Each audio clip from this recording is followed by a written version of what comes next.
सांगलीत जनतेच्या प्रश्नांसाठी पालकमंत्र्यांचा थेट संवाद। नागरिकांच्या तक्रारी ऐकून घेत संबंधित अधिकाऱ्यांना तातडीने कार्यवाहीचे निर्देश देण्यात आले आहेत।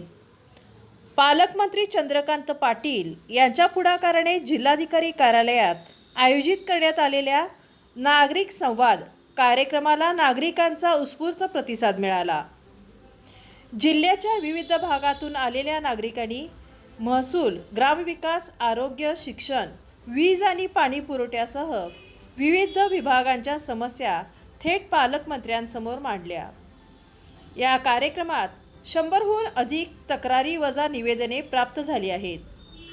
प्रत्येक तक्रारीची गांभीर्याने दखल घेत संबंधित विभागाच्या अधिकाऱ्यांकडून माहिती घेऊन तातडीने कार्यवाही करण्याचे निर्देश पालकमंत्री चंद्रकांत पाटील यांनी दिले। इतकंच नाही, या कामांचा अहवाल 15 दिवसात सादर करण्याचे आदेशही देण्यात आले आहेत। त्यामुळे नुसती आश्वासने नाहीत तर प्रत्यक्ष कार्यवाहीला वेग देण्याचा प्रयत्न या नागरिक संवाद उपक्रमातून होताना दिसत आहे।